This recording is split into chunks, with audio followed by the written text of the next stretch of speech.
ज्येष्ठ गायिका आशा भोसले यांच्या पार्थिवावर आज दुपारी 4 वाजता शासकीय इतमामात अंत्यसंस्कार करण्यात येणार आहेत। त्यांचं पार्थिव सकाळी 11 ते 2 वाजेपर्यंत अंत्यदर्शनासाठी ठेवण्यात येणार आहे। काल त्यांचं ब्रीच कँडी रुग्णालयात उपचारादरम्यान निधन झालंय। वयाच्या 92व्या वर्षी त्यांनी अखेरचा श्वास घेतलाय। आशा भोसले यांनी हिंदी सिनेसृष्टीची वर्सटाईल गायिका म्हणून ओळखलं जायचं, तर तब्बल 6 दशकं त्यांनी इंडस्ट्रीत आपल्या गाण्यांना आवाज दिलाय। त्यांनी केवळ हिंदीतच नाही तर मराठी, बंगाली, गुजराती, तमिळ, तेलुगूसह अनेक भाषांमध्ये गाणी गायली आहेत। आपले प्रतिनिधी गिरीश कांबळे आपल्या सोबत जोडले गेलेत।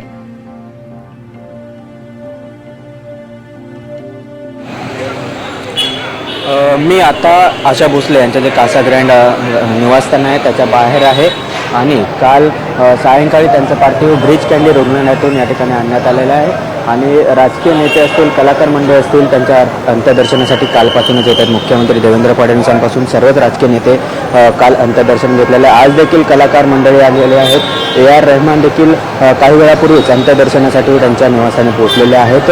सकाळी 11 ते दुपारी 3 वाजेपर्यंत त्यांचं पार्थिव अंत्यदर्शनासाठी या ठिकाणी ठेवलं जाईल आणि त्यानंतर सायंकाळी 4 वाजता त्यांच्या पार्थिवावर अंत्यसंस्कार हे शिवाजी पार्क स्मशानभूमीत शासकीय इतमामात अंत्यसंस्कार केले जाणार आहेत। त्यामुळे शेवटचं दर्शन घेण्यासाठी सकाळी 11 वाजल्यापासून दुपारी 3 वाजेपर्यंत त्यांचं पार्थिव हे त्यांच्या कासा ग्रँड लोअर परळ येथील निवासस्थानी ठेवण्यात आलं आहे आणि त्या ठिकाणी कलाकार मंडळी कालपासूनच येत आहेत। आज देखील यायला सुरुवात झाली आहे, चाहते देखील यायला सुरुवात झालेले आहेत।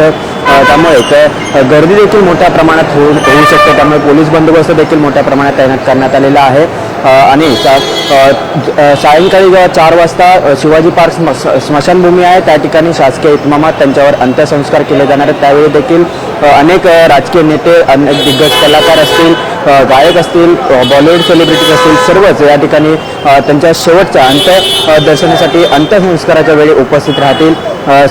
त्यामुळे आत्ता सध्याची ही परिस्थिती आपण बघतोय की या ठिकाणी सध्या पोलीस बंदोबस्त आहे तो देखील मोठ्या प्रमाणात तैनात करण्यात आलेला आहे।